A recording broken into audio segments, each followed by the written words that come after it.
Hello kids, हम लोग कक्षा 12वीं एनसीईआरटी जीव विज्ञान का 8वां चैप्टर पढ़ रहे थे, मानव स्वास्थ्य एवं रोग। इसके पिछले तीसरे वीडियो में मैंने आपको स्व प्रतिरक्षा तक बताया है, जिसमें हमने ये देखा है कि शरीर विजातीय पदार्थों को, जैसे बाहरी जीवाणु विषाणु को तो नष्ट करते ही हैं शरीर के जो कोशिकाएं हैं, लेकिन कई बार ऐसा होता है कि शरीर अपने ही कोशिकाओं के लिए या अपने ही किसी अंग के लिए प्रतिरक्षा विकसित करने लगती है और उसी अंग को नष्ट करने लगती है। जैसे थायराइड को नष्ट करती है या जो पेशियां हैं उनके ग्राही कोशिकाओं को नष्ट करती है। ऐसे को हम स्वप्रतिरक्षा कह रहे थे। अब हम आगे बात करेंगे शरीर में प्रतिरक्षा तंत्र। देखिए, शरीर में किस किस तरह के प्रतिरक्षा तंत्र उपस्थित है, मतलब उसमें किस तरह की कोशिकाएं हैं, फेगोसाइटिक सेल्स हैं, लसिका ऊतक हैं, ये इनके बारे में हम यहाँ पर पढ़ने वाले हैं। मानव प्रतिरक्षा तंत्र में लसिकाव अंग यानी लिम्फॉइड ऑर्गन्स। देखिए, लसिकाव अंग किनको बोलते हैं? जिनमें लिम्फोसाइट या एंटीबॉडी बनाने की क्षमता होती है, उन्हें हम लिम्फॉइड ऑर्गन्स कहते हैं। कुछ ऊतक होते हैं, जैसे कि रक्त भी इस तरह का ऊतक है जिसमें प्रतिरक्षा तंत्र विकसित होती है।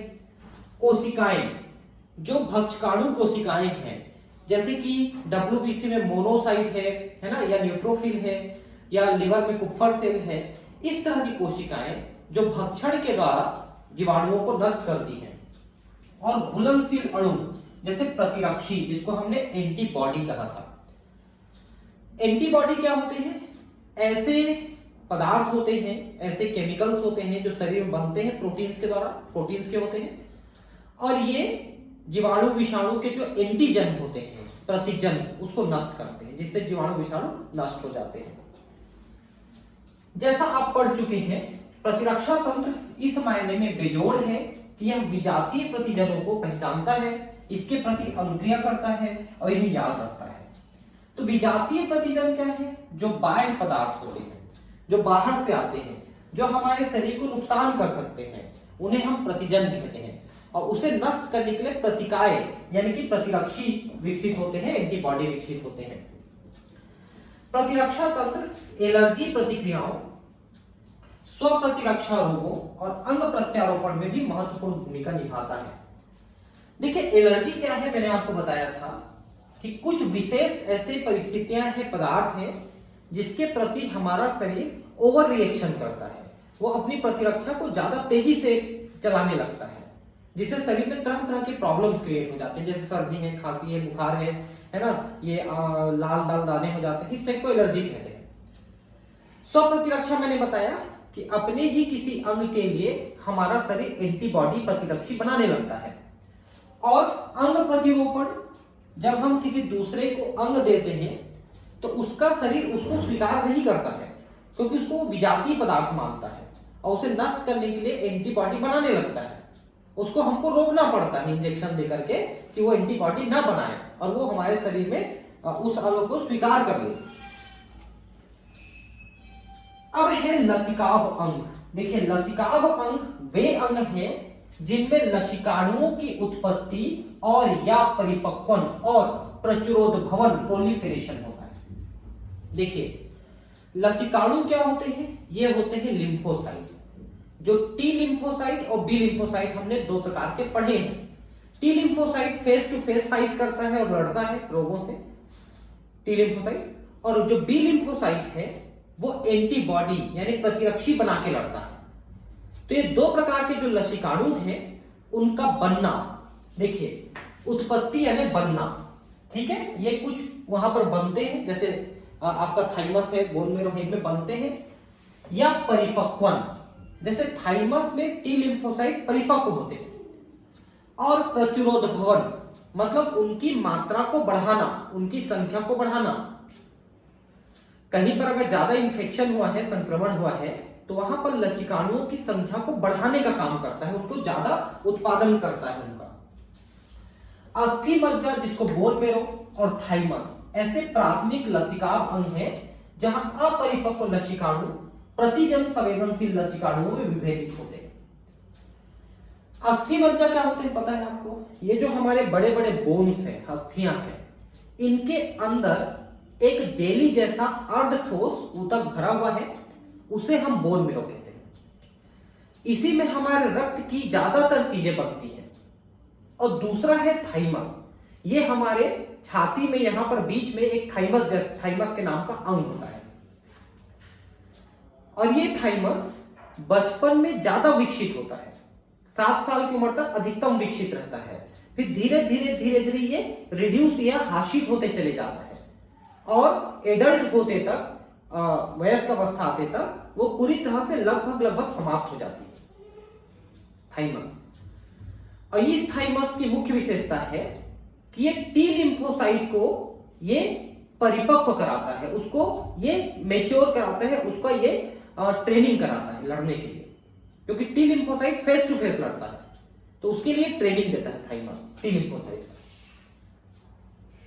यहां पर अपरिपक्व लसिकाणु, मतलब जो लिम्फोसाइट है, असल में आपको बताऊं कि जितने भी लसिकाणु हैं वो ज्यादातर इस बोन मैरो में अस्थि मज्जा में बनते हैं। और अस्थि मज्जा में बन के कुछ इसमें से अपरिपक्व अवस्था में थाइमस में जाते हैं, और थाइमस में जाकर के वहां वो परिपक्व होते हैं, वहां उनकी ट्रेनिंग होती है, तब हम उसे टी लिम्फोसाइट कहते हैं, टी फ्रॉम थाइमस। लेकिन अगर वो अस्थि मज्जा के अंदर ही रुक करके वहीं पर वो परिपक्व होती है, तो हम उसे बी लिम्फोसाइट कहते हैं, B from bone marrow lymphocyte कहते हैं। तो 2 प्रकार के लिम्फोसाइट हो गए, दोनों पहले तो बनते हैं बोन मैरो में, लेकिन उसके आधे चले जाते हैं थाइमस में ट्रेनिंग लेने के लिए, परिपक्व होने के लिए, उन्हें टी लिम्फोसाइट, और आधे वहीं रुक जाते हैं, वहीं ट्रेनिंग लेते हैं, उनको बी लिम्फोसाइट कहते हैं। और बी लिम्फोसाइट जो होता है, जैसा मैंने कहा, प्रतिरक्षी बनाता है, एंटीबॉडी बनाता है, जो बैक्टीरिया वायरस से लड़ते हैं। और जो टी लिम्फोसाइट है वो फेस टू फेस लड़के उसको मारता है, बैक्टीरिया को। इन दोनों के बारे में हमने पढ़ा है कि जो टी लिम्फोसाइट है उसके द्वारा कोशिका माध्य प्रतिरक्षा होती है, कोशिका माध्य मतलब सेलुलर मेडिएटेड, जिससे वो फेस टू फेस लड़ता है। जबकि बी लिम्फोसाइट के द्वारा एंटीबॉडी मेडिएटेड प्रतिरक्षी माध्य, एंटीबॉडी मेडिएटेड, जिसको ह्यूमोरल भी कहते हैं, वो इम्यूनिटी विकसित होती है, जो एंटीबॉडी के द्वारा मारती है। ये चीज को हमने पिछले क्लास में पढ़ा है। परिपक्वन के बाद लसिकाणु प्लीहा यानी स्प्लीन, लसिका ग्रंथियों, टॉन्सिलों, क्षुद्रांत्र के पेयर पैचेस और परिशोषिका जैसे द्वितीयक अंगों में चले जाते हैं। देखिए ध्यान से समझिए कहां है। जब ये परिपक्व हो जाते हैं लसिकाणु यानी टी लिम्फोसाइट या बी लिम्फोसाइट, तो प्लीहा यानी स्प्लीन, स्प्लीन यहां पर अमाशय के पास एक अंग होता है जो एक तो लसिकाणुओं को सुरक्षित रखता है और दूसरा रक्त को भी संग्रहित रखता है, अतिरिक्त रक्त को, और उसकी जब जरूरत पड़ती है तो उसे मुक्त करता है प्लीहा स्प्लीन। और जब आरबीसी यानी लाल रक्त कणिकाएं अपनी उम्र पूरी कर लेती है रक्त में, तो उनको अपने अंदर ले जाकर उनको तोड़ करके नष्ट करने का काम भी प्लीहा करता है। इसलिए इसको आरबीसी का कब्रिस्तान कहते हैं, लाल रक्त कणिकाओं का कब्रिस्तान कहते हैं प्लीहा को। लसिका ग्रंथियां क्या होती हैं? देखिए शरीर में जगह जगह इस तरह की गांठें पाई जाती है, ठीक है, जो लसिका ग्रंथियां बनाती है। ये लसिका ग्रंथियां जगह जगह गांठें पाई जाती है। और ये लसिका ग्रंथियां क्या करती हैं? ये लसिका को साफ करती है, उसमें आए हुए जीवाणु विषाणुओं को नष्ट करती है, जिससे शरीर सुरक्षित रहता है। टॉन्सिल भी हमारे गले में पाए जाने वाला लसिका ग्रंथि है, गले में टॉन्सिल, और ये भी वही काम करता है, एंटीबॉडी बनाता है, लिम्फोसाइट बनाता है। क्षुद्रांत्र के पेयर पैचेस, क्षुद्रांत्र मतलब छोटी आंत, जिसमें ड्यूडेनम, जेजुनम और इलियम 3 भाग होते हैं। उसमें जो जेजुनम इलियम है उनमें मुख्यतः पाए जाते हैं पेयर्स पैचेस। ये भी लसिका ग्रंथियां होती हैं, और ये लसिका ग्रंथियों में बहुत सारे लिम्फोसाइट और एंटीबॉडीज बनाने की क्षमता होती है, ये भी सुरक्षित रखते हैं। और परिशोषिका वर्मीफॉर्म अपेंडिक्स, ये हमारे आंत्र में, बड़ी आंत्र में, यानी कि हमारे डाइजेस्टिव सिस्टम में ही बड़ी आंत्र में एक सीकम होता है और एक वर्मीफॉर्म अपेंडिक्स होता है। ये दोनों हम लोग अवशेषी अंग मानते हैं। लेकिन फिर भी ये जो अपेंडिक्स है, क्योंकि लसिका ऊतक का बना हुआ है, तो थोड़ा बहुत ये लसिका अणु को मतलब लिम्फोसाइट्स को बनाने में मदद करता है और वो भोजन में आए हुए जीवाणु विषाणुओं को नष्ट करता है। ठीक है, तो इतने सारे जगह हैं जहां पर ये लिम्फोसाइट बनते भी हैं और मैच्योर होने के मतलब मैच्योर होने के बाद चले जाते हैं उन्हीं के अंदर, और वहां पर वो सुरक्षित रहते हैं। द्वितीयक लसिकाभ अंग यानी सब नाम जो पढ़े, ऐसे स्थान है जहां लसिकाणुओं की प्रतिजन के साथ पारस्परिक क्रिया होती है, जो बाद में प्रचुर संख्या में उत्पन्न होकर प्रभावी कोशिकाएं बन जाते हैं। मतलब इन अंगों में जीवाणु विषाणुओं को लाया जाता है और इनके द्वारा नष्ट किए जाते हैं, साथ में इनकी संख्या बढ़ाई जाती है, लसिकाणुओं की संख्या इनमें बढ़ाई जाती है। मानव शरीर में विभिन्न लसिकाभ अंगों की स्थिति चित्र में दर्शित है। ठीक है, तो देखिए होता क्या है, ये जो आपको ट्यूब्स दिख रही हैं, लसिका वाहिकाएं, हमारे शरीर में जो रक्त है वो छन छन करके ऊतकों में भरते रहता है, जिसको हम ऊतक द्रव्य कहते हैं, और उसकी अधिकांश मात्रा वापस रक्त में भी जाते रहती है। एक तरफ से छन के आते रहती है, दूसरी तरफ जाते रहती है रक्त में, लेकिन उसकी कुछ मात्रा 10% से 30% मात्रा सीधे रक्त में नहीं जाती है, बल्कि उनको पतले पतले नलिकाओं के द्वारा इकट्ठी की जाती है। वही नलिकाएं जो हैं ये लसिका वाहिकाएं कहलाती हैं।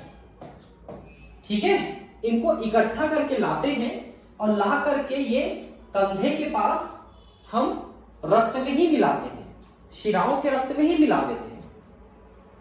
तो हमने ऊतकों के पास जो 10 से 30% रक्त में नहीं मिलाए थे, उनको वाहिकाओं के द्वारा लेकर के आते हैं और फिर से रक्त में ही मिलाते हैं। फिर इसको अलग से इकट्ठा क्यों करते हैं?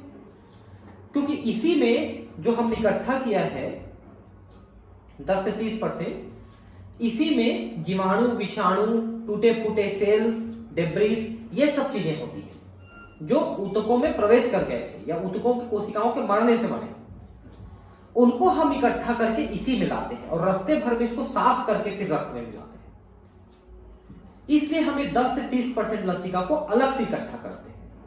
ठीक है, हमारे शरीर में जो कोशिकाएं हैं, ऊतक हैं, वो इस ऊतक द्रव्य में डूबी हुई है। पता है आपको, ये ऊतक द्रव्य है जिसमें डूबी हुई है, और यहां से रक्त वाहिनियां जा रही हैं, है ना, और वापस निकल रही है। तो ये रक्त वाहिनियों से रक्त छन छन के इसमें भरता है और इसी में से वापस भी जाता है। यही पर से 10 से 30% रुक जाता है, उसको हम अलग से ये वाहिकाएं जो है इसके द्वारा इकट्ठी करते हैं, और इसी में ये टूटी फूटी सेल्स हैं, जीवाणु विषाणु आ गए हैं, वो इसी में इकट्ठा होकर आती है और फिर से इसको भी रक्त में ही मिलाते हैं। लेकिन रास्ते भर में ये जो लसिका ग्रंथियां हैं, इनको जगह जगह इनको छानते हैं, साफ करते हैं, इनके जीवाणु विषाणु को खा के नष्ट करते हैं, फिर साफ किया हुआ लसिका ये रक्त में मिलाते हैं। इसलिए हम इसको अलग से इकट्ठा करते हैं। ठीक है, ऐसा है। अस्थि मज्जा मुख्य लसिकाभ अंग है जहां लसिकाणुओं समेत सभी रुधिर कोशिकाएं उत्पन्न होती हैं। हमारे रक्त में, रुधिर में जो कोशिकाएं हैं, श्वेत रक्त कणिकाएं, लाल रक्त कणिकाएं, प्लेटलेट्स, ये सभी बोन मेरो में ही, अस्थि मज्जा में ही बनती है। और जो श्वेत रक्त कणिकाएं हैं, इसमें 5 प्रकार की श्वेत रक्त कणिकाएं हैं: न्यूट्रोफिल, इओसिनोफिल, बेसोफिल, लिम्फोसाइट और मोनोसाइट, ये सभी है WBC। ठीक है, तो बोन मेरो ही मुख्य लसिकाभ अंग है जिसमें लसिकाणु यानी लिम्फोसाइट भी बनते हैं। थाइमस एक सफाली यानी लोब्ड अंग है जो हृदय के पास उरोस्थि के नीचे स्थित है। उरोस्थि का मतलब होता है स्टर्नम, ये बीच में एक ऐसे बोन है, इसको स्टर्नम कहते हैं। इससे ये जो हमारी पसलियां हैं वो आके जुड़ी हुई है। इसी के नीचे एक छोटा सा अंग होता है थाइमस। जन्म के समय थाइमस काफी बड़ा होता है, लेकिन बढ़ती उम्र के साथ आकार में घटता रहता है और यौवनावस्था आने पर यह बहुत छोटे आकार का रह जाता है। मैंने अभी थोड़ा देर पहले आपको बताया था कि जो थाइमस है वो जन्म के समय यानी बचपन में बड़ा होता है और जवानी में धीरे धीरे छोटा होते चले जाता है। ये इसकी विशेषता होती है। अस्थि मज्जा और थाइमस दोनों ही टी लसिकाणुओं के परिवर्धन और परिपक्वन के लिए सूक्ष्म पर्यावरण मुहैया कराते हैं। तो असल बात यह है कि लसिकाणु यानी लिम्फोसाइट बनते तो बोन मेरो में ही है, आधे थाइमस में जाके परिपक्व होते हैं, उन्हें टी लिम्फोसाइट कहते हैं, और आधे बी लिम्फोसाइट जो है वो बोन मेरो में ही यानी अस्थि मज्जा में ही परिपक्व होते हैं, इसलिए उसको बी लिम्फोसाइट कहते हैं। प्लीहा मैंने अभी आपको बताया था, स्प्लीन यहां पर होता है स्टमक के पास, जो लसिकाणुओं को इकट्ठा करना, रक्त को इकट्ठा करना, पुराने आरबीसी को तोड़ना, ये सब काम करता है। प्लीहा सेम के आकार का एक बड़ा अंग है। इसमें मुख्य रूप से लसिकाणु और भक्षकाणु होते हैं। भक्षकाणु में मोनोसाइट हो सकते हैं और भी दूसरे कोशिकाएं हो सकती हैं जो वहां पर बैक्टीरिया वायरस को खा के खत्म करते हैं। यह रुधिर में पैदा होने वाले सूक्ष्म जीवों को हांसकर रुधिर निस्यंतक यानी फिल्टर के रूप में काम कर रहा है। तो रुधिर को छान रहा है, उसमें आए हुए बैक्टीरिया वायरस को और टूटी फूटी कोशिकाओं को छानता है। प्लीहा में लाल रक्त कणिकाओं का बड़ा भंडार होता है। ये भी मैंने आपको बताया कि रक्त को, लाल रक्त कणिकाओं को इकट्ठा करके रखता है, नया रक्त कणिकाओं को। इसीलिए अगर आप ब्लड डोनेट करते हो तो पुराना रक्त निकल जाता है और नया रक्त सर्कुलेशन में जाता है। इसलिए साल भर में 6 महीने में एक बार रक्तदान करना ही चाहिए, उससे आपके शरीर में अच्छा रहता है, रक्त नया रहता है। लसिका ग्रंथियां छोटी ठोस संरचनाएं होती हैं जो लसिका तंत्र पर भिन्न भिन्न स्थानों पर स्थित है। तो मैंने आपको बताया था कि ऐसे गांठें जैसी जो स्ट्रक्चर हैं इन्हें हम कहते हैं लसिका ग्रंथियां, और ये छानने का काम करती है, इसमें चलनी लगा होता है। सूक्ष्म जीव या दूसरे प्रतिजन लसिका और ऊतक तरल में आ जाते हैं, लसिका ग्रंथियों में फांस लेती है यानी छानती है। ठीक है, लसिका ग्रंथियों में फंसे प्रतिजन वहां मौजूद लसिकाणुओं के सक्रियण और प्रतिरक्षण क्रिया के लिए उत्तरदायी होते हैं। तो वहां पर बहुत सारे लसिकाणु होते हैं, टी लिम्फोसाइट, बी लिम्फोसाइट, और वो इन प्रतिजनों को यानी जीवाणु विषाणुओं को खा करके या कैसे भी करके उसको खत्म करते हैं। इस तरह से हमारा शरीर रोगाणुओं से बचा रहता है। इवन ये कैंसर कोशिकाओं को भी रोक के नष्ट करते हैं, इसीलिए ज्यादातर लोगों को कैंसर नहीं होता। आपको पता है कि कैंसर की कोशिकाएं तो हर व्यक्ति में बनती है, चाहे वो स्वस्थ व्यक्ति हो या कैंसर पीड़ित हो। बस अंतर यह है कि स्वस्थ व्यक्ति में जितने कैंसर कोशिकाएं बनते रहती हैं उतने नष्ट भी होते रहते हैं, इसलिए उसको कैंसर नहीं होता। लेकिन किसी के शरीर में ज्यादा कैंसर कोशिकाएं बनने लगती हैं और नष्ट नहीं हो पाती तो उसको कैंसर हो जाता है। बस अंतर इतना है। तो कैंसर कोशिकाओं को हमारा शरीर नष्ट करता है, इसीलिए सबको कैंसर नहीं होता है। आपको जानकारी होनी चाहिए इस बारे में। ठीक है, प्रमुख पथों श्वसन, पाचन और जनन मूत्र पथ के स्तरों के भीतर लसिकाभ ऊतक स्थित हैं, जो श्लेष्म संबद्ध लसिकाभ ऊतक MALT mucosal associated lymphoid tissue कहलाते हैं। मानव शरीर के लसिकाभ ऊतक का लगभग 50% है। जो हम सांस लेते हैं पूरे रास्ते भर में म्यूकस है, खाना खाते हैं रास्ते भर में म्यूकस है, जनन तंत्र है, मूत्र तंत्र है, उसमें भी म्यूकस है। इन म्यूकसों में कुछ केमिकल्स होते हैं, साथ में लसिकाभ अणु भी होते हैं, लसिकाणु होते हैं। ये क्या करते हैं कि जीवाणु विषाणु आते रहते हैं, रोगजनक कण आते रहते हैं, उनको ये म्यूकस में चिपका लेते हैं और उनको नष्ट करते हैं। और आपको बता दें कि पूरे शरीर में जो प्रतिरक्षा तंत्र है उसका 50% से भी ज्यादा हिस्सा यही बनाते हैं, श्लेष्म। आप एक बार में सांस लेते हो, उसमें अनगिनत संख्या में, करोड़ों अरबों खरबों की संख्या में जीवाणु विषाणु अनगिनत संख्या में जाते हैं और उनको नष्ट कर दिए जाते हैं। ठीक है, अब है एड्स। देखिए, एड्स की बड़ी प्रॉब्लम क्या है पता है? आपको मैंने पढ़ाया था टी लिम्फोसाइट यानी टी लसीकाणु। टी लसीकाणु में होता है एक किलर, एक हेल्पर, एक मेमोरी और एक सप्रेशर, 4 प्रकार के होते हैं। हेल्पर वाला क्या करता है, बाकी कोशिकाओं को जो लड़ने वाली सैनिक है, किलर वाले हैं, उनको ये मैसेज भेजता है। कौन भेजता है? हेल्पर वाला। और जब वो किलर वाले आ जाते हैं तो जीवाणु विषाणु को नष्ट करते हैं। ठीक है, तो ये जो एड्स का वायरस है ना, ये सबसे पहले उसी मुखबिर को, उसी सूचना देने वाले को नष्ट कर देता है।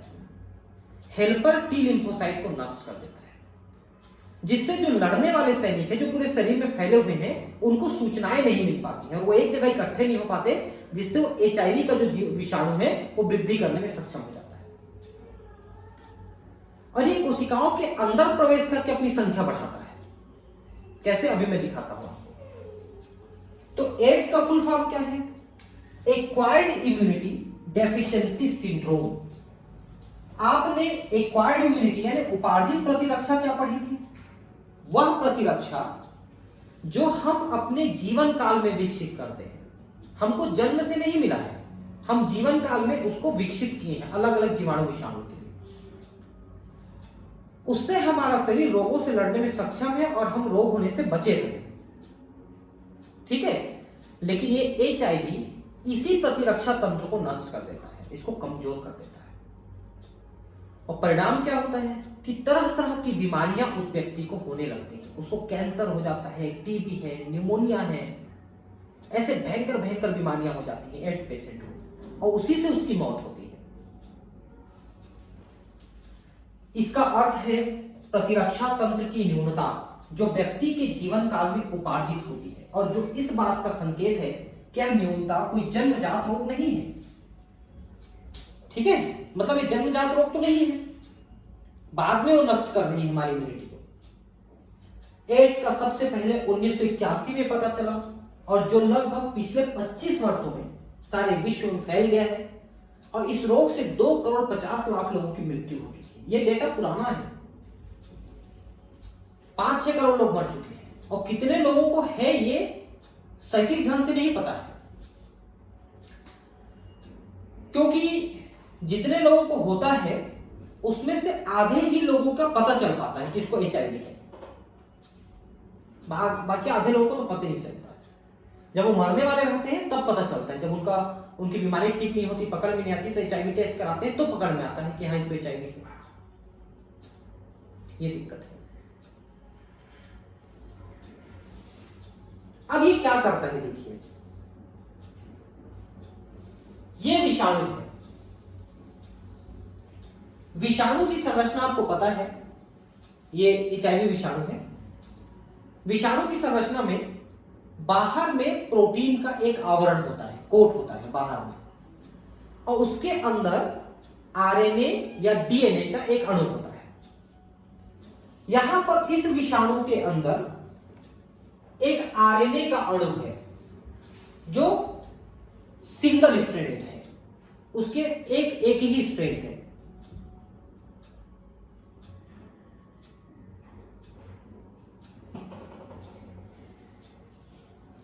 देखिए, DNA RNA के बारे में आप पढ़े हैं। DNA में ऐसे दो रज्जुक होते हैं, ऐसे जो ऐसे लिपटे होते हैं, उसे डबल स्ट्रैंडेड कहते हैं, और जिसमें एक ही रज्जुक होता है उसे वन स्ट्रैंडेड कहते हैं, सिंगल स्ट्रैंडेड कहते हैं। इसमें जो HIV है, इसके अंदर एक ही स्ट्रैंड है, एक ही रज्जुक है। तो जब ये हमारी कोशिका में अटैक करती है, ये कोशिका है शरीर की, विशेषकर ये लिम्फोसाइट कोशिका है, लसीकाणु, इसमें जब अटैक करती है तो पूरा नहीं घुसता है उसके अंदर, पूरा वायरस नहीं जाता है, अपने सिर्फ RNA को ये अपने अंदर भेजता है, इसके अंदर भेजता है RNA को। ठीक है, अब ये RNA क्या करता है, इस RNA से ये DNA बनाता है। आपको पता होगा कि DNA से RNA भी बन सकता है और RNA से DNA भी बन सकता है। अब ध्यान से समझिए कि अब DNA से RNA बनता है तो उसे ट्रांसक्रिप्शन कहते हैं। ठीक है, अनुलेखन, ट्रांसक्रिप्शन, डीएनए से आरएनए, और आरएनए से डीएनए बनता है तो उसे रिवर्स ट्रांसक्रिप्शन कहते हैं। डीएनए से आरएनए ट्रांसक्रिप्शन और आरएनए से डीएनए रिवर्स ट्रांसक्रिप्शन। उसके लिए एक एंजाइम की जरूरत पड़ती है, रिवर्स ट्रांसक्रिप्टेज एंजाइम, जो इसी विषाणु के अंदर होती है, वो भी आती है। तो इसने सबसे पहले क्या किया, अपने आरएनए को ये कोशिका के अंदर भेजा, मानव कोशिका के अंदर भेजा। इस आरएनए से फिर ये एक डीएनए बनाता है। इस डीएनए बनने की प्रक्रिया को रिवर्स ट्रांसक्रिप्शन कहते हैं, और इसके लिए एंजाइम की जरूरत पड़ती है, रिवर्स यानी प्रतीक ट्रांसक्रिप्टेज। प्रतीक मतलब उल्टा, रिवर्स मतलब उल्टा, प्रतीक। रिवर्स ट्रांसक्रिप्टेज एंजाइम की सहायता से ये आरएनए से डीएनए बनाता है कोशिका के अंदर। फिर ये डीएनए क्या करता है, इस कोशिका के केंद्रक के अंदर चले जाता है, और केंद्रक के अंदर जो उसका डीएनए है, हमारे कोशिका का जो डीएनए है, उसके साथ जुड़ जाता है, और जुड़ करके क्या करता है, ये वाले आरएनए को ये बहुत सारा बनाता है। जो आरएनए इसने अंदर भेजा था, पहले उस आरएनए से डीएनए बनाया, डीएनए हमारे डीएनए के साथ जुड़ा और अपना आरएनए बनाया, मतलब ऐसा वाला आरएनए बनाया बहुत सारा। और क्या करता है, इस आरएनए के लिए एक एक प्रोटीन का खोखा भी बना लेता है। जैसे इसमें खोखा था वैसा खोखा बना लेता है। उसके लिए भी हमारे ही कोशिका के पूरे मशीन का प्रयोग करता है, राइबोसोम का और अमीनो अम्लों का ये प्रयोग करता है। ऐसे करके बहुत सारे विषाणु ये कोशिका के अंदर तैयार कर लेता है, और उसके बाद ही निकल जाता है। फिर इतने ही नए कोशिका को संक्रमित करेगा, और हर एक कोशिका के अंदर फिर से इतने इतने ही बना के निकलेगा। तो एक चेन रिएक्शन चालू हो जाता है। एक से निकले 100 फिर घुसे तो 10,000, फिर और घुसे तो 10 लाख, ऐसे होते चले जाते हैं। और 100 की संख्या तो मैं कम ही बताया, ये हजारों की संख्या में बनते हैं कोशिका के अंदर। तो इस तरह से ये शरीर में धीरे धीरे बढ़ने लगते हैं, धीरे धीरे तेजी से बढ़ने लगते हैं। फिर भी उसको बढ़ने में 2-3 साल लग जाता है शरीर में, और तब जाके उसमें एड्स के लक्षण उत्पन्न होने शुरू होते हैं कि उसको कमजोरी आएगी, उसको बुखार आने लगेगा, है ना, कंटिन्यू बुखार होगा, शरीर कमजोर होने लगेगा, तरह तरह की बीमारी होने लगेगी, और अगले 1 आध साल 6 महीने के अंदर फिर उसकी मौत हो जाएगी लक्षण उत्पन्न होने के बाद। तो क्या क्या किया, इसने अटैक किया कोशिका में, अपने आरएनए को अंदर भेजा, आरएनए से पहले डीएनए बनाया। इस प्रक्रिया को रिवर्स ट्रांसक्रिप्शन यानी कि प्रतीक ट्रांसक्रिप्शन कहते हैं। इसके लिए प्रतीक ट्रांसक्रिप्टेज एंजाइम की जरूरत पड़ती है। फिर ये डीएनए जो बना, ये कोशिका के केंद्रक के अंदर डीएनए से जुड़ा, और अपने बहुत सारे आरएनए बनाया, और उसके लिए प्रोटीन का खोखा बनाया, और बहुत सारे वायरस तैयार होने के बाद तो निकल गए। इस तरह से होता है, ठीक है। एड्स एक विषाणु रोग है जो मानव में प्रतिरक्षा न्यूनता विषाणु ह्यूमन इम्यूनो डेफिशिएंसी वायरस के कारण होता है। एचआईवी का पूरा नाम है ह्यूमन इम्यूनो डेफिशिएंसी वायरस, ये एचआईवी का नाम है। एचआईवी विषाणुओं के उस समूह में आता है जिसे पश्च विषाणु यानी रेट्रोवायरस कहते हैं। रेट्रोवायरस उन विषाणुओं को कहते हैं जिसमें आरएनए होता है, उन्हें रेट्रोवायरस कहते हैं। ये देखिए, जिसमें आरएनए जीनोम को ढकने वाला आवरण होता है, मतलब एक बाहर में आवरण है जिसको कैप्सिड या खोखा कहते हैं, और उसके अंदर एक आरएनए है। डीएनए इसमें नहीं है, डीएनए बनता है। आमतौर पर एचआईवी का संक्रमण निम्नलिखित से होता है। एचआईवी कैसे हो सकता है, आप सबको पता है। सबसे सामान्य है सेक्स रिलेशन के द्वारा, यौन संपर्क, है ना। अगर किसी व्यक्ति को एचआईवी है, चाहे वो लड़का है या लड़की है, पता नहीं चलता है कि एचआईवी है, और उससे फिर दूसरे को एचआईवी हो जाएगा संदूषित रक्त और रुधिर उत्पादों के आधान से, मतलब रक्तदान करने से। जो एचआईवी पेशेंट है उसका रक्त लेके अगर दूसरे में चढ़ा देते हैं तो उसको एचआईवी हो जाएगा। संक्रमित सुइयों के साझा प्रयोग से, जैसे अंतःशिरा इंट्रावेनस द्वारा ड्रग का कुप्रयोग करने वालों के मामले में। भाई देखिए, ऐसे लगने से आपको लग रहा है यार कि इंजेक्शन को बार बार कौन यूज करते हैं, तो आजकल नया डिस्पोजल इंजेक्शन लगाते हैं। लेकिन मैं आपको बताऊं कि जो बड़े बड़े क्लब्स होते हैं, आप जो फिल्मों में देखते हैं वैसा वाला, बड़े शहरों में। तो वहां पर ड्रग कैसे लेते हैं पता है? एक इंजेक्शन भर ड्रग को भर लेते हैं, और जो ड्रग लेने वाले हैं वो लाइन से खड़े रहते हैं। एक में जाता है, थोड़ा सा ड्रग देता है, निकालता है, दूसरे में जाता है, थोड़ा सा ड्रग देता है, निकालता है, तीसरे में जाता है, ड्रग देता है, निकालता है। एक ही इंजेक्शन को बार बार घुसाता है कई लोगों में। अब ऐसा क्यों करते हैं? क्योंकि ड्रग महंगा है। अगर उसको अलग अलग इंजेक्शन में लेके लगाएंगे तो हर इंजेक्शन में ड्रग का नुकसान होगा, क्योंकि जो इंजेक्शन होता है डिस्पोजल, उसके अंदर बाहर कुछ तो ड्रग रुकेगा हर बार, और उस ड्रग की कीमत बहुत होती है। एक आदमी को 5,000 10,000 का एक डोज पड़ता है। तो उसको वेस्ट होने से बचाने के लिए जो ड्रग डिलीवरी एजेंट होता है वो एक ही इंजेक्शन में भर करके उसको अलग अलग लोगों को लगा देता है। अब जो नशा लेने वाला है वो तो उस समय तड़पते रहता है नशा के लिए, उसको ये सब चीज कोई ध्यान नहीं रहता कि वो कैसा इंजेक्शन लगा रहा है, धोया है नहीं धोया है, नया है पुराना है, कोई ध्यान नहीं, उसको सिर्फ ड्रग लेने से मतलब होता है। इसलिए वो बेचारा उस चक्कर में फंस जाता है और मारा जाता है, उसको HIV हो जाता है। और एक चीज और बताते हैं आपको कि ऐसे जो बड़े बड़े क्लब्स होते हैं ना, जहां लड़के लड़के ड्रग लेते हैं, उनके बीच में रिलेशन भी बहुत ज्यादा बनता है, वो बिंदास तरीके से रिलेशन बनाते हैं, और इसीलिए उनके बीच में HIV जो है बहुत तेजी से फैलती है। वहां तो ऐसा है कि झांकने भी मत जाओ तो ज्यादा अच्छा है उस जगह पे। संक्रमित मां से अपरा द्वारा उसके बच्चे में, मां गर्भवती है, अगर वो HIV पेशेंट है तो बच्चे को भी हो जाएगा। इसीलिए आजकल जब कोई महिला प्रेग्नेंट होती है, गर्भधारण करती है, और डॉक्टर के पास जाती है चेक कराने, तो डॉक्टर सबसे पहले उसका HIV टेस्ट कराता है। 250 रुपए उसका चार्ज होता है लैब में, HIV टेस्ट कराता है, यह कराती है। जिन लोगों में यह संक्रमण होने का बहुत ज्यादा खतरा है, ऐसे व्यक्ति जो अनेक से मैथुन करते हैं। भाई आजकल के जो लड़के लड़कियां हैं बड़े शहरों में, वो उन्मुक्त सेक्स लाइफ जीना चाहते हैं, वो किसी के साथ भी रिलेशन बनाना चाहते हैं। मैं आपको बता दूं, भारतीय संस्कृति से जैसे ही दूर हुए आप मुसीबतों को बुलावा दे रहे हैं। भारतीय संस्कृति में जितने भी नियम कानून बनाए गए हैं उनका आप कठोरता से पालन करिए, आपकी जिंदगी में कोई समस्या नहीं आएगी। और जैसे ही आप वहां से डाइवर्ट होते हैं ना, समस्याएं शुरू हो जाती है। सोचो कितनी बड़ी समस्या है।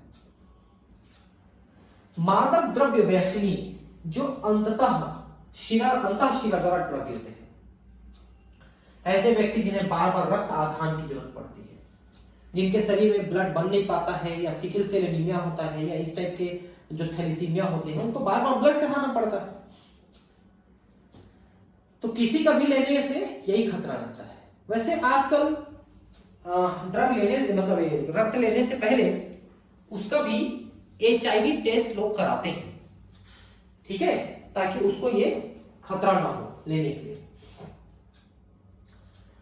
यहां पर यह ध्यान देना महत्वपूर्ण है कि HIV एड्स केवल छूने या शरीर के संपर्क में आने से नहीं फैलता है, यह शरीर में स्रावित द्रव्यों से फैलता है।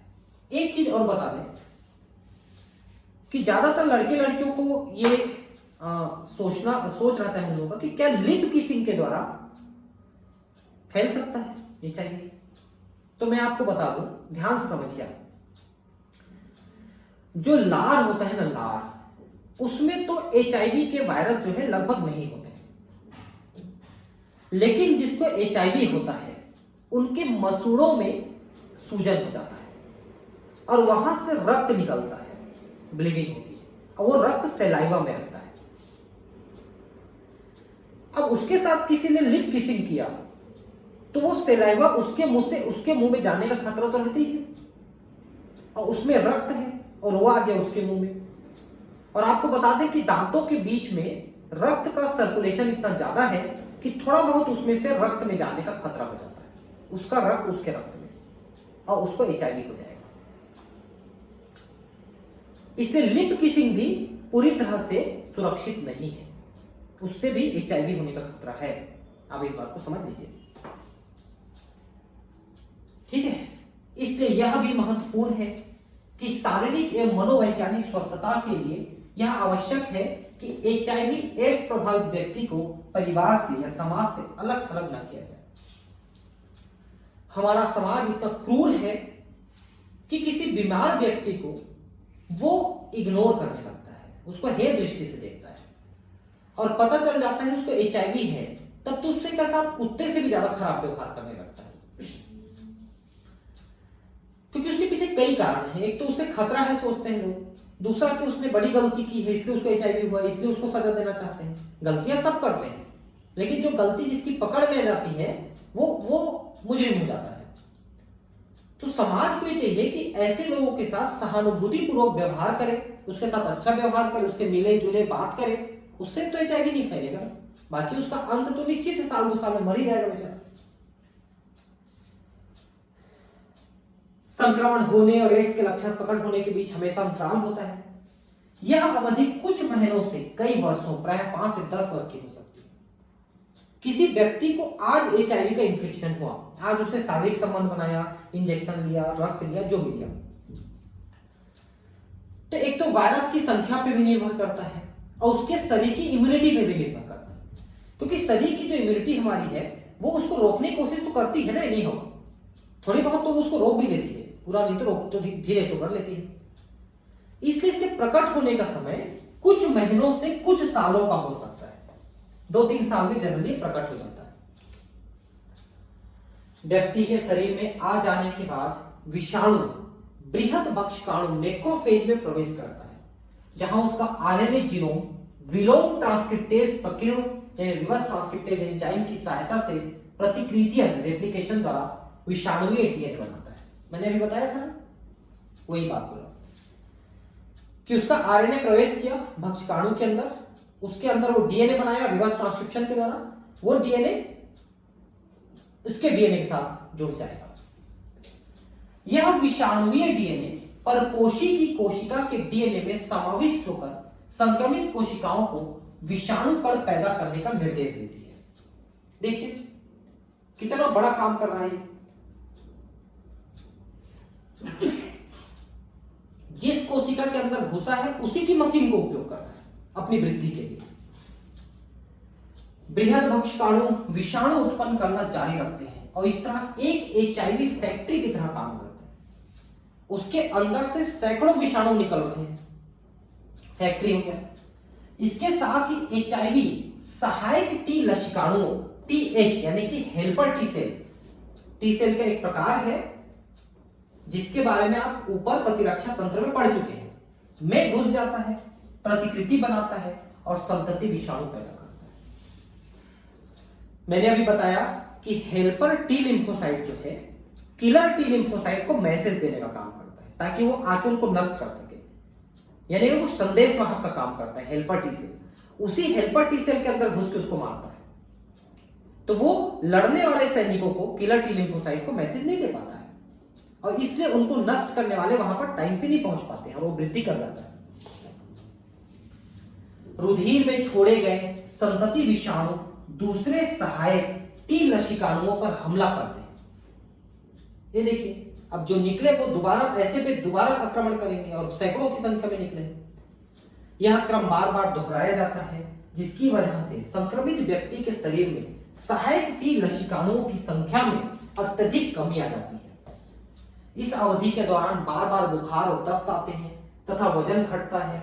सहायक टी लसिकाणुओं की संख्या में गिरावट के कारण व्यक्ति जीवाणुओं विशेष रूप से माइकोबैक्टीरियम विषाणुओं कवकों यहां तक कि टॉक्सोप्लाज्मा जैसे परजीवियों के संक्रमण का शिकार हो जाता है।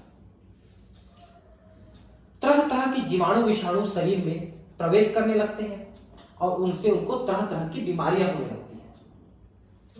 रोगी में इतनी प्रतिरक्षा न्यूनता हो जाती है कि वह इन संक्रमणों से अपनी रक्षा करने में असमर्थ हो जाता है, प्रतिरक्षा तंत्र कमजोर हो जाता है।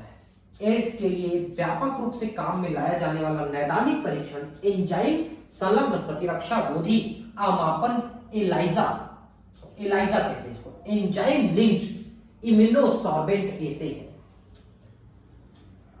एलाइजा टेस्ट करते हैं, एक टेस्ट होता है एलाइजा, उसके द्वारा HIV हुआ है कि नहीं ये टेस्ट किया जाता है। लेकिन उसके कंफर्मेशन के लिए PCR टेस्ट करते हैं जिसको अभी कोरोना में भी उपयोग किया गया, PCR पॉलीमरेज चेन रिएक्शन। प्रतिपक्ष विषाणुवीय यानी एंटी रेट्रोवायरल औषधियों से एड्स का उपचार आंशिक रूप से प्रभावी है। देखिए यहां पर आपने जो देखा कि आरएनए से ये डीएनए बनाता है, ठीक है, इसके लिए रिवर्स ट्रांसक्रिप्टेज एंजाइम की जरूरत पड़ती है जो इस वायरस के पास है। तो जो एचआईवी का पेशेंट होता है उसको ऐसी दवाएं दी जाती है जो इसी एंजाइम को नष्ट करने का काम करता है, जिसके बिना ये विषाणु अपनी संख्या को बढ़ाने में नाकाम रहता है। लेकिन फिर भी ये पूरी तरह से उसको नहीं रोक पाता है, वो तेजी से नहीं तो थोड़ा धीरे, लेकिन वो बढ़ते रहता है। रिवर्स ट्रांसक्रिप्टेज एंजाइम को हम रोकने की कोशिश करते हैं, उसी को ब्लॉक करने की कोशिश करते हैं, जिससे वो उसका बढ़ना कम हो जाता है। ये औषधियां रोगी की अवश्य भावी मृत्यु को आगे सरका सकती है, रोक नहीं सकती। तो जो रोगी 1 साल 6 महीने में मरने वाला था वो 2 साल 3 साल 5 साल में मरेगा, लेकिन वो मरेगा। और ऐसी जिंदगी भी बेकार है कि आप तिल तिल करके मर रहे हो। आपको पता है कि आपको एचआईवी, आप मरने वाले हो, आप लंबी जिंदगी खींच के क्या करोगे? न तो आप किसी के साथ संबंध बना सकते, न कोई आपसे ठीक से बात कर रहा है, न कोई मिल रहा है, न जुड़ रहा है। ऐसी जिंदगी से तो जल्दी मर जाना अच्छा है, ऐसा मेरा मानना है। लेकिन फिर भी लोगों में जीने की इच्छा होती है तो वो इन दवाओं को लेता है और अपनी जिंदगी को कुछ लंबा कर पाता है।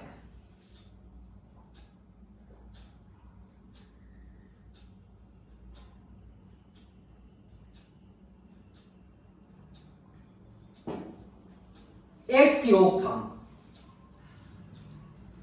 एड्स का जो सबसे प्रमुख कारण है वो है शारीरिक संबंध, यौन संबंध बनाना। तो अगर बहुत जरूरी है तो कंडोम का प्रयोग किया जाना चाहिए, निरोध कंडोम का, वो काफी हद तक एड्स से बचाने में सक्षम होता है। एड्स को ठीक नहीं किया जा सकता, इसलिए इसकी रोकथाम ही सबसे उत्तम उपाय है। इसके अलावा एचआईवी संक्रमण सचेतन व्यवहार पैटर्न के कारण फैलता है, न कि न्यूमोनिया या टाइफाइड की तरह अनजाने में। तो ये हमारे ही कृत्य होते हैं मनुष्य के, जिसके कारण से उसको एचआईवी होता है। यह ठीक है कि रक्त आधान रोगियों में, नवजातों में, मां से आदि में संक्रमण सही निगरानी नहीं होने के कारण से हो सकता है।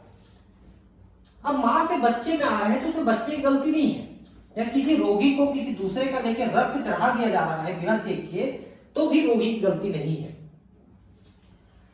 एकमात्र बहाना अनभिज्ञता हो सकती है, लेकिन कहावत बिल्कुल सही है कि अज्ञानता के कारण मत मरो। ठीक है, आप जानबूझ के मत मरो, बिना जानकारी के आप कुछ कर रहे हो उससे आप मर सकते हो।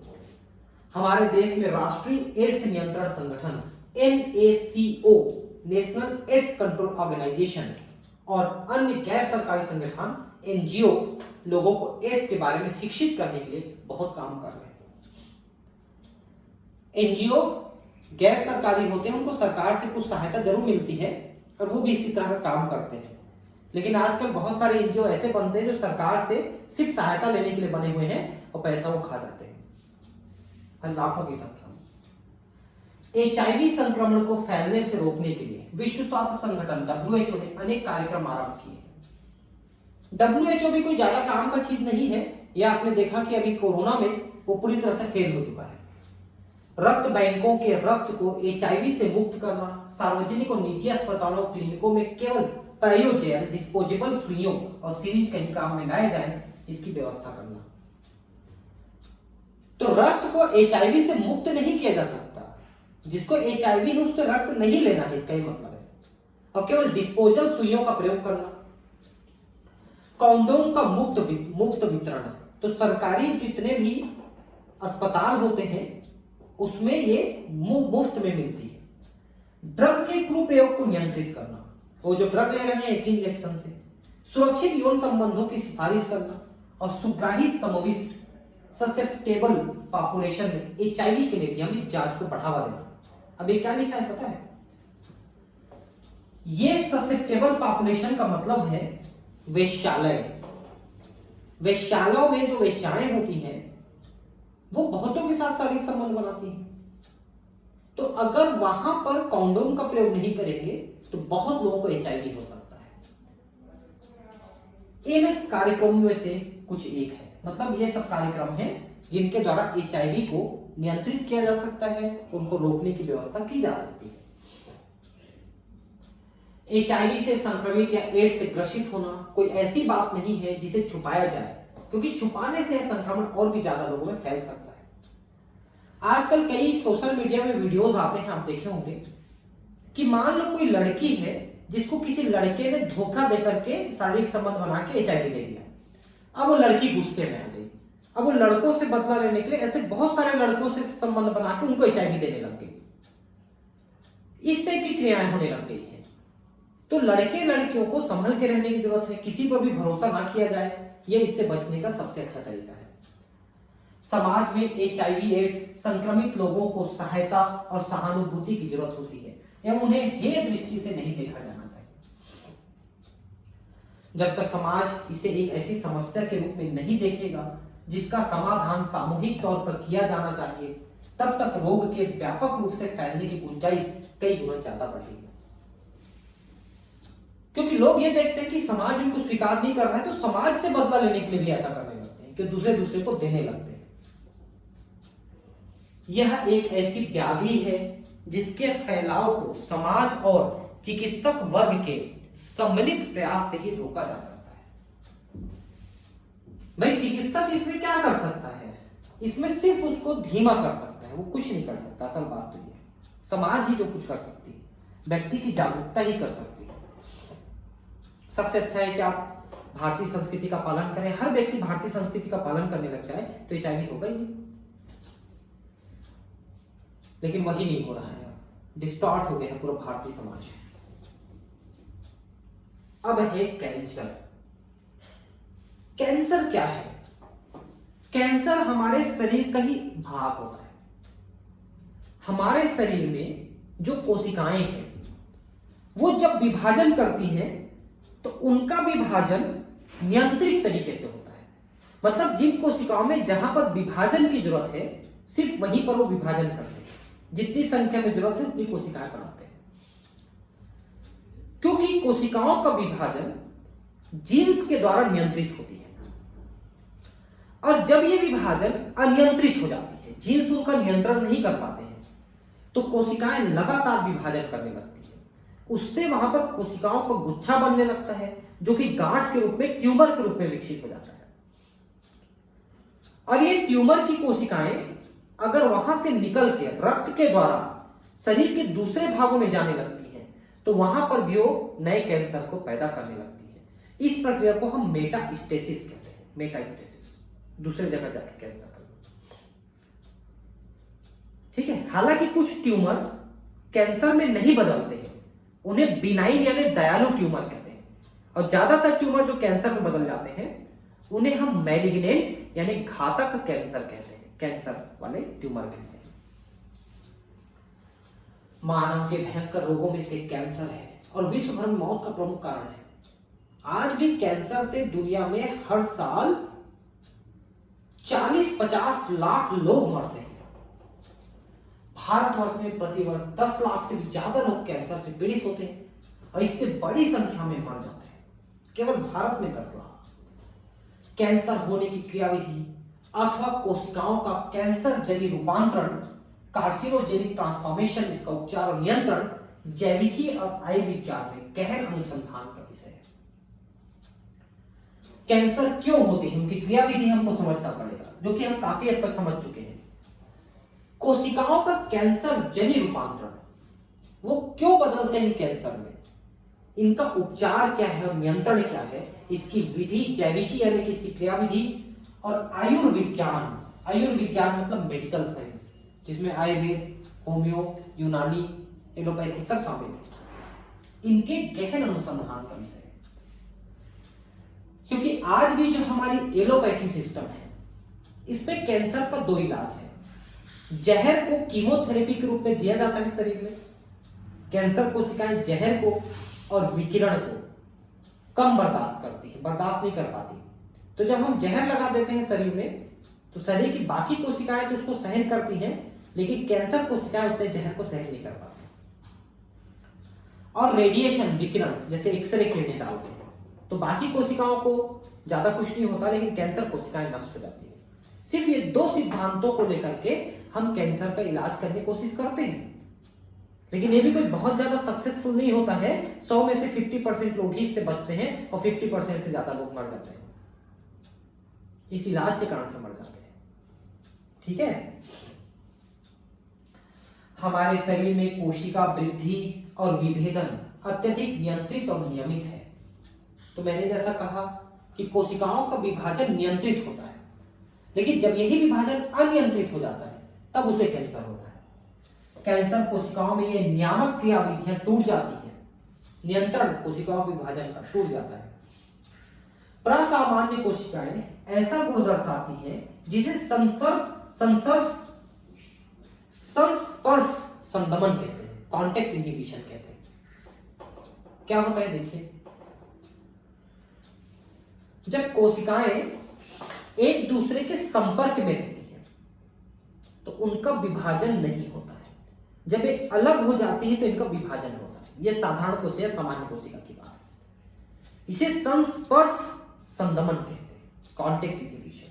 जुड़े रहेंगे तब तक विभाजन नहीं करेंगे, लेकिन कैंसर कोशिकाएं इससे बाहर निकल जाती हैं, यानी वो जुड़े रहेंगी तब भी विभाजन कर लेती हैं। मतलब उनमें कॉन्टेक्ट इनहिबिशन, संस्पर्श संदमन नहीं होता है, वो जुड़े हुए अवस्था में भी विभाजन कर सकते हैं। इस गुण में यानी इसमें दूसरी कोशिकाओं से उनका संस्पर्श उनकी अनियंत्रित वृद्धि को संदमित करता है। कैंसर कोशिकाएं नहीं रुकती है किसी व्यवस्था में। ऐसा लगता है कि कैंसर कोशिकाओं में यह गुण खत्म हो गया है। कौन सा? संस्पर्श संदमन खत्म हो गया है। इसके फलस्वरूप कैंसर कोशिकाएं विभाजित होना जारी रख कोशिकाओं का भंडार खड़ा कर देती है, जिसे अर्बुद यानी ट्यूमर कहते हैं। अर्बुद दो प्रकार के होते हैं, एक वे जो कैंसर में नहीं बदलते हैं, दूसरे वे जो कैंसर में बदलते हैं। तो पहला है सुदम, बिनाइन। सुदम यानी कि बिनाइन का मतलब होता है दयालु। ऐसे ट्यूमर जो कैंसर में नहीं बदलते हैं वो दयालु ट्यूमर होते हैं। और दुर्दम यानी मैलिग्नेंट, जो कैंसर में बदल जाते हैं।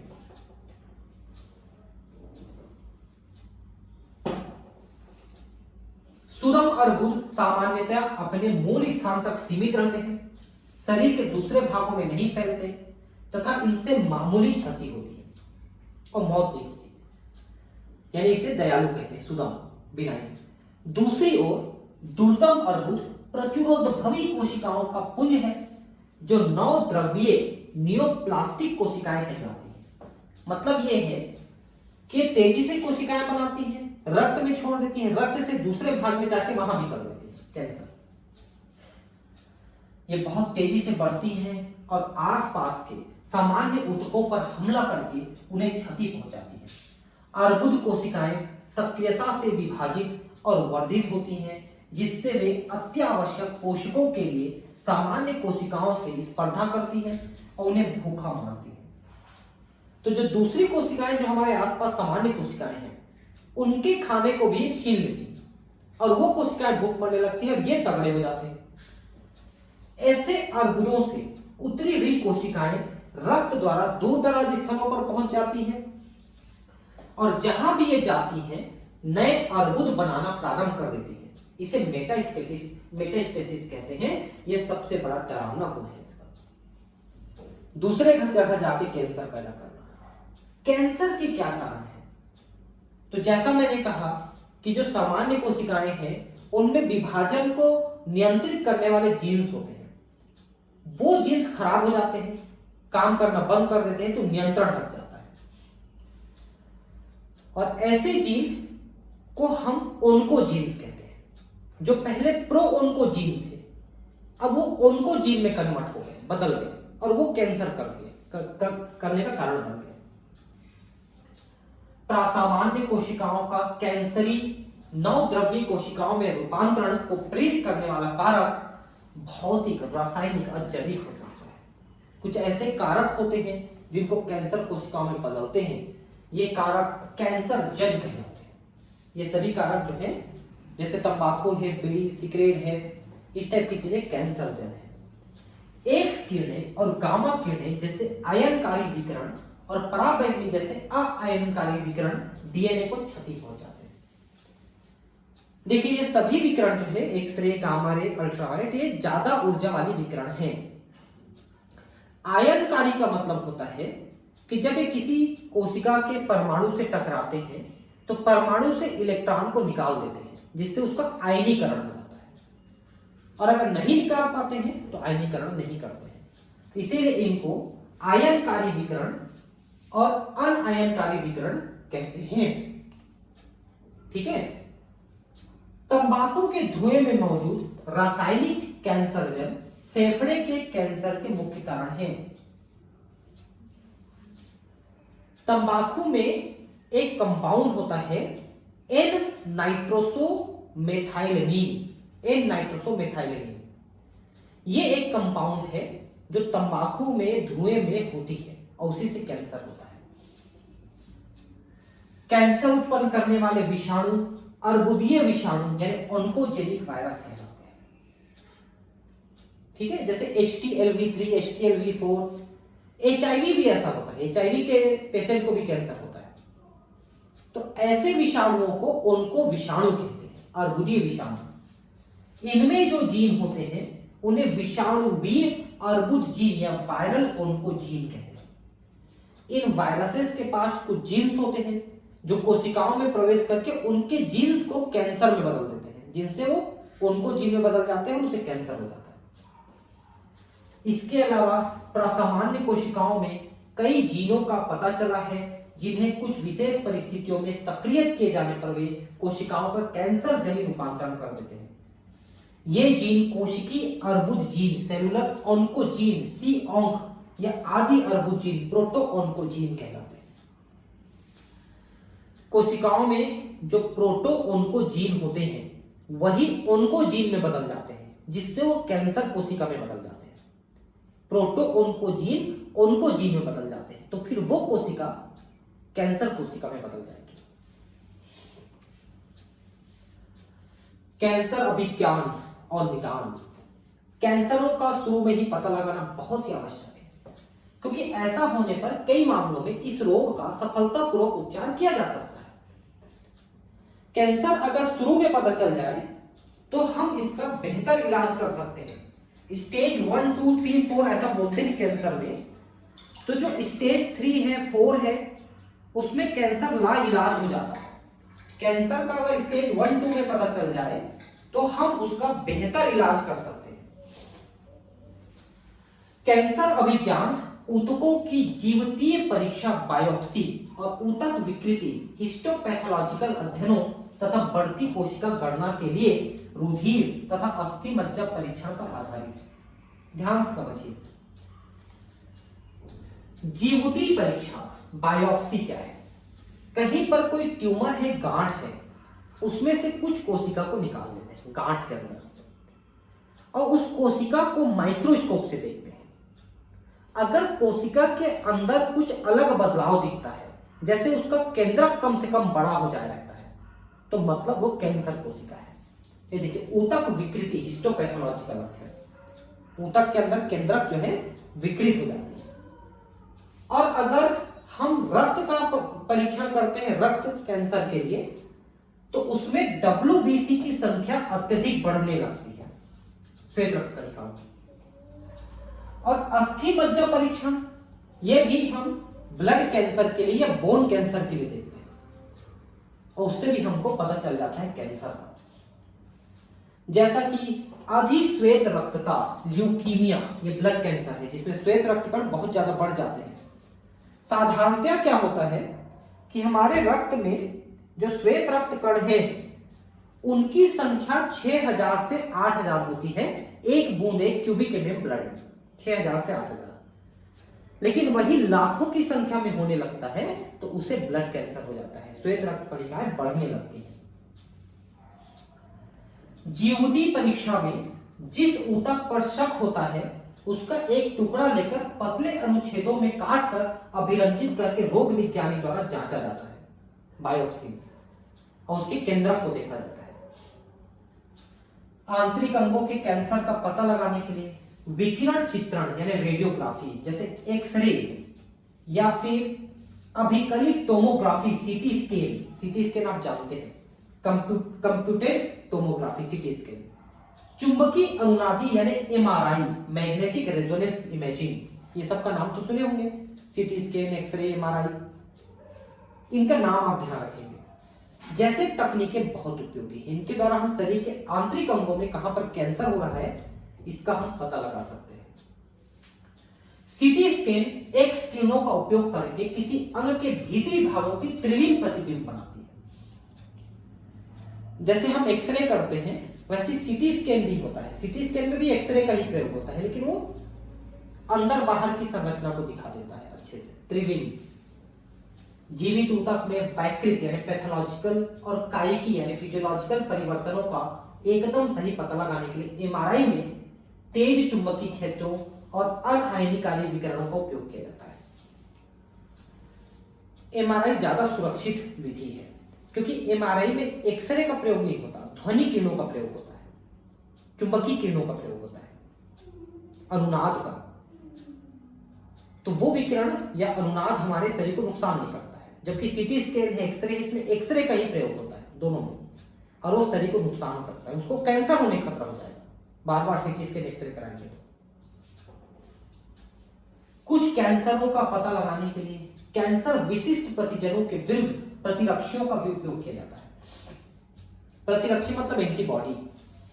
कुछ एंटीबॉडी है हमारे पास, उनको शरीर में डाल देते हैं तो पता चलता है कि वो एंटीबॉडी जाके कैंसर सेल के साथ चिपक गया, तो तभी चिपके जब वो कैंसर सेल होगा, नहीं तो नहीं चिपकेगा, क्योंकि उसी से चिपक के नष्ट करता है।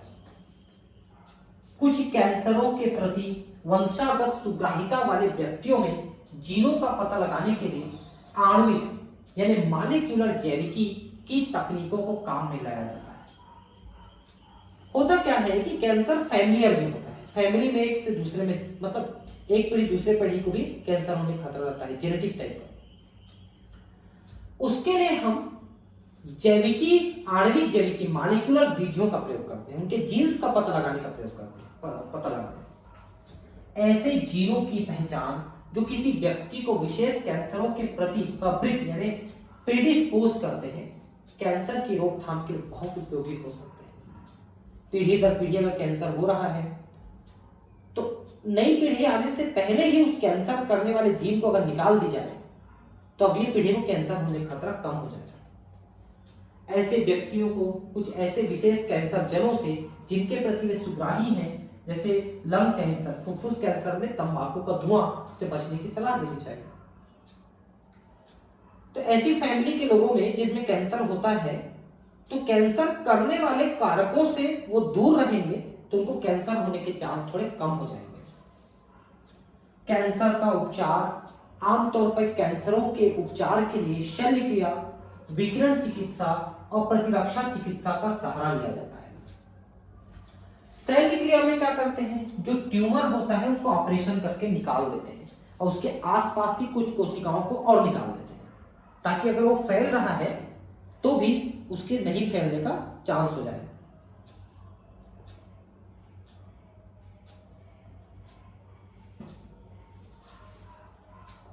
विकिरण चिकित्सा में क्या करते हैं, कैंसर के ऊपर एक्सरे डालते हैं तो उस विकिरण के कारण से वो मर जाते हैं। प्रतिरक्षा चिकित्सा, इसमें हम एंटीबॉडीज यानी प्रतिरक्षा पदार्थों का प्रयोग करते हैं और वो उनसे जाके चिपक जाते हैं, उनको नष्ट करते हैं। विकिरण चिकित्सा में अर्बुद कोशिकाओं को घातक रूप से विकिरणित किया जाता है, ठीक है, मतलब उसमें एक्सरे डाला जाता है, लेकिन अर्बुद के ढेर के पास वाले सामान्य ऊतकों का पूरा ध्यान रखा जाता है। इसको सिंकाई करना बोलते हैं, मतलब कैंसर के ऊपर एक्सरे डालेंगे लेकिन आसपास की कोशिकाएं नष्ट ना हो, इसका विशेष ध्यान रखा जाता है। कैंसर कोशिकाओं को मारने के लिए अनेक रसोचिकित्सकीय यानी कीमोथेरेपेटिक औषधि काम में लाए जाते हैं। कीमोथेरेपी आप सुने होंगे, ये एक्चुअली एक प्रकार के जहर होते हैं, उनको शरीर में डाला जाता है। क्योंकि कैंसर कोशिकाओं की दो ही कमजोरी है, जहर को और विकिरण को वो सही ढंग से बर्दाश्त नहीं कर सकते, जल्दी मर जाते हैं। इनमें से कुछ औषधि विशेष अर्बुदों के लिए विशिष्ट है, कुछ विशेष कैंसर के लिए। अधिकांश औषधों के अनुषंगी प्रभाव या दुष्प्रभाव साइड इफेक्ट होते हैं। बालों का झड़ना, रक्त की कमी, उल्टी होना, कमजोरी आना, चक्कर आना, ये सब इसके लक्षण होते हैं। और कुछ लोग उसको नहीं सहन कर पाते तो उसी से मर जाते हैं। अधिकांश कैंसर का उपचार शैल्य कर्म, विकिरण चिकित्सा और रसो चिकित्सा के संयोजन से किया जाता है। एक साथ सबको अटैक करते हैं ताकि कैंसर उसका ठीक हो जाए। बावजूद इसके 50% लोग ही ठीक हो पाते हैं। अर्बुद कोशिकाएं प्रतिरक्षा तंत्र द्वारा पता लगाए जाने और नष्ट किए जाने से बचती है। हमारा शरीर जो है कैंसर कोशिकाओं की पहचान करके उसको नष्ट करने की कोशिश करता है और कैंसर कोशिकाएं उनसे बचने की कोशिश करते हैं जिससे वो नष्ट ना किए जा सके हमारे प्रतिरक्षा तंत्र के द्वारा। इसलिए ऐसे पदार्थ दिए जाते हैं जिन्हें जैविक अनुक्रिया रूपांतरण कहते हैं, जैसे वाई इंटरफेरॉन या गामा इंटरफेरॉन जो उनके प्रतिरक्षा तंत्र को सक्रिय करता है और अर्बुद को नष्ट करने में सहायता करता है। तो इंटरफेरॉन तो आपको पता है कि वायरस के विरुद्ध ही मुख्यतः काम करते हैं और गामा इंटरफेरॉन कैंसर को नष्ट करने में विशेष भूमिका निभाते हैं। ठीक है, ठीक है। तो अब इसमें कुछ चीजें बच गई हैं, ड्रग्स और अल्कोहल का प्रयोग, और इसके आगे की चीजें एक क्लास और लगेगी कम से कम, फिर मैं इसको खत्म करूंगा। ठीक है, फिर मिलते हैं अगले क्लास में। Thank you, bye.